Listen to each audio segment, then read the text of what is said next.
வணக்கம் மக்களே. So big pass லைவ்ல நைட் நடந்த இன்சிடென்ட்டை பற்றி தான் டிஸ்கஸ் பண்ண போகிறோம். மணிச்சந்திரா மற்றும் வினிஷா வந்து நைட்டு டிஸ்கஸ் பண்ணும்போது பார்த்தீங்கன்னா, ஒரு பக்கம் வினிஷாவை பற்றி எப்படி வெளியே எல்லாமே சூப்பராக இருக்கா நல்லா இருக்கா அப்படின்னு கேட்டும்போது எல்லாமே நல்லா தான் இருக்குது, சூப்பராக இருக்குது அப்படின்ற மாதிரி தான் இருக்குது.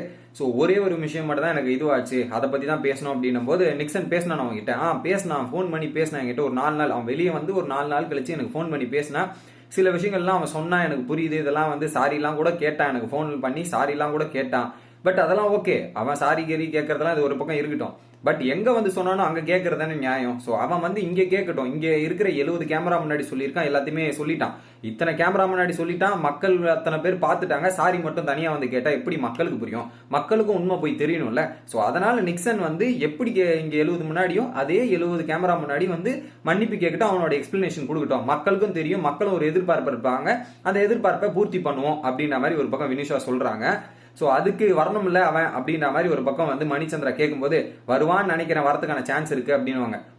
அப்ப வந்து நிக்சன் வந்தாலும் வருவாரு, இல்லைன்னா இல்ல அப்படின்ற மாதிரி. வரலாம், வரும், ஆனா வராரு அப்படின்ற மாதிரி தான் நிக்சனோட நிலைமை. ஸோ இதெல்லாம் நடந்து நிக்சன் உள்ள வருவாரான்னு தெரிஞ்சீங்கன்னா தெரியல. பிக் பாஸ் டீம் அதை வச்சு எதனா திட்டம் போட்டா உண்டு. இல்ல நீ உள்ள போனா உனக்கே டேமேஜ் ஆயிருந்தா தம்பி, நாங்க உன்னை உள்ள அனுப்ப மாட்டோம் அப்படின்ற மாதிரி சொல்லிட்டா நிக்சன் உள்ளே வரமாட்டாரு போல இருக்கு. இந்த ஒரு விஷயத்த அங்க சொல்லியிருந்தாங்க. அடுத்ததா பாத்தீங்கன்னா, அதே டைமிங்ல வந்து பாத்தீங்கன்னா விஷ்ணு அந்த இடத்துல வந்து இணைகிறாரு. சரி, எப்படா வெளியே கேம் போகுது, என்ன போகுது சொல்றா அப்படின்னும் போது, நான் எதுவுமே சொல்ல முடியாதுங்க அப்படின்னும் போது, நீங்க சொல்லுங்க அப்படின்னும் போது, நான் என்னடா சொல்றது, நான் வந்து இப்போ ஒரு எக்ஸாம் எழுதி முடிச்சிருக்கேன்டா. நான் 10th எல்லாம் என்ன தெரியுமா பண்ணுவேன், ஒரு பேப்பர் எக்ஸாம் எழுதுறேன்னா அதை வந்து நான் வீட்டில் உட்காந்து நானே மார்க் போடுவேன். 5 மார்க் கொஸ்டினுக்கு எவ்வளோ தெரியும், ஓகே கரெக்டா 2.5 மார்க் போடலாம், நானே எவாலுவேஷன் பண்ணிப்பேன். அந்த மாதிரி பார்த்தீங்கன்னா இந்த வீட்டில் வந்து நான் எக்ஸாம் எழுதியிருக்கேன். ஸோ எல்லாமே எக்ஸாம் எழுதிட்டேன். இதுக்கப்புறம் ரிசல்ட்டுக்கு தான் வெயிட் பண்ணிட்டு இருக்கேன். மக்கள் தான் அந்த ரிசல்ட்டை பார்த்து போடணும். ஸோ அது ஒரு 10th எக்ஸாம் ஒரு எக்ஸாம்னா, இது வந்து 10 எக்ஸாம் மாறி. ஸோ அந்த மாதிரி 10 எக்ஸாம் சேர்த்து எழுதியிருக்கேன். இந்த 10 எக்ஸாமோட பதட்டம் பரபரப்பு இது என்னன்னு உங்களுக்கு தெரியும்ல, அந்த மாதிரி தான் எனக்கு அப்படின்ற மாதிரி ஒரு விஷயத்த சொல்லியிருந்தாங்க. அதுக்கப்புறம் உனக்கு இன்ஸ்டாகிராமில் ஃபாலோவர்ஸ் ஏறி இருக்காடா அப்படின்னு கேட்கும்போது, ஏறி இருக்கு அப்படின்னும் போது, எனக்கு எவ்வளோ ஏறி இருக்கு, எனக்கு என்ன ஆயிருக்குன்றது எனக்கு தெரியல, மேபி ஏறி இருக்கலாம் அப்படின்ற மாதிரி சொல்லும் போது அவர் சொல்றாரு, ஆமா என் போட்டோஸ் எல்லாம் பாத்தியா, எனக்கு வீடியோஸ் எல்லாம் போடுறாங்களா, இதெல்லாம் பண்றாங்களான்னு கேட்கும்போது, இல்ல நான் என் ஃப்ரெண்டு கிட்ட தான் சொன்னேன். ஒரு லேடி அவங்க ஃப்ரெண்டு கிட்ட யார்கிட்ட கொடுத்துட்டு வந்தேன்னா அவங்க கிட்ட தான் நான் கொடுத்துட்டு வந்திருக்கேன். ப்ரொமோஷன்லாம் அவங்க கிட்ட தான் போட்டுட்டு இருக்காங்க. அவங்க கிட்ட இன்ஸ்டாகிராம் மட்டும் தான் கொடுத்துட்டு வந்திருக்கேன். அவங்க தான் ப்ரொமோட் பண்ணிட்டு இருக்கணும். அவங்களுக்கு வேற ஒரு குழந்தையோ ஏதோ ஒன்று இருக்குது, அதை பார்த்துக்கிட்டு இதை பண்ணிட்டு இருக்காங்க. ஸோ அதை சொல்ல மறந்துட்டேனே நானு அப்படின்ற மாதிரி கேட்கறாங்க. எதனா வருதா, எல்லாம் கரெக்டா போயிட்டு இருக்கா, இதுவா போயிட்டு இருக்கா அப்படின்ற மாதிரி பல கொஸ்டின்கள் வந்து அவர் தரப்புல இருந்து கேட்டுட்டு இருக்காரு.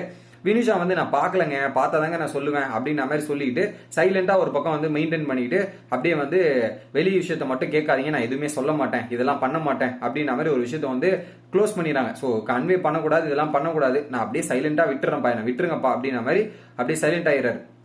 அந்த டைம்ல தான் தினேஷ் வந்து அந்த இடத்துல பேசும்போது பாத்தீங்கன்னா, நேத்து பயங்கரமான டாஸ்க்லாம் வந்தது. குறிப்பா அக்ஷயா, நீ வந்து அந்த டாஸ்க்கை பார்த்துருக்கணுமா, என்னென்னலாம் நடந்தது, நீ டாஸ்க்கை பார்த்துன்னா வேற லெவலில் பின்னி படல எடுத்திருப்ப. அந்த டாஸ்க் தான் சொன்னாங்கல்ல, ஸோ மற்றவங்களோட ஸ்ட்ராட்டஜி கம்பேர் பண்ணி சொல்லும் போது தான், ஸோ இந்த ஸ்ட்ராட்டஜியை வந்து நீ பார்த்துருந்தேன்னா வேற லெவல் இம்ப்ரெஸ் ஆயிருப்ப அப்படின்னு சொல்லும்போது, ஏன்னா விஷ்ணு சொன்னார்ல வீக் டார்கெட், அவர் வந்து ஒரு ஃப்ரெண்ட்லியான பர்சன், அதுக்கு முன்னாடி ஷீல்டு வச்சு ப்ரொடெக்ட் பண்றாருன்ற ஒரு விஷயத்தெல்லாம் சொல்லியிருப்பாரு. ஸோ அதை தான் நீங்க அதுக்கு இப்போ இதுக்கு முன்னாடி ஒரு முன்னாடி வீடியோ பார்த்திருப்பீங்க, அதை தான். ஸோ இந்த விஷயத்தை பார்த்து தான் அக்ஷயா போயிட்டு டேரக்டா மாயா கூட பேசி அந்த மாதிரி ரியாக்ஷன் எல்லாம் பண்ணியிருப்பாங்க. இதை சொன்ன உடனே அப்படியா அப்படின்ற மாதிரி கேட்டுக்கிட்டு அங்க இருந்து ஒரு பக்கம் அக்ஷயா போயிட்டு தான் அந்த மாயாவோட கான்வர்சேஷன் நடக்கும். பட் அதுக்கு ஆரம்ப புள்ளியா இருந்தது தினேஷ் அவர்கள் தான். தினேஷ் இங்க இது போட்டது தான் அங்க போய் சண்டையா மாறிச்சு. இது சண்டையால வாக்குவாதமா அங்க ஒரு விஷயம் பேச ஆரம்பிச்சு, அதுக்கப்புறம் மாயா வந்து அர்ச்சனாவை பேச, அர்ச்சனா அப்புறம் பிரதீப் போக அப்படின்ற மாதிரி பயங்கரமா அது டிராவல் ஆகிட்டு போயிட்டு இருந்தது. அதுக்கப்புறம் என்ன நடந்தது அப்படின்றது பாத்தீங்கன்னா, ஒரு பக்கம் தனியா கேமரா முன்னாடி போயிட்டு அவருடைய நண்பருக்காக ஃபீல் பண்ண ஆரம்பிச்சிட்டாங்க அக்ஷயா.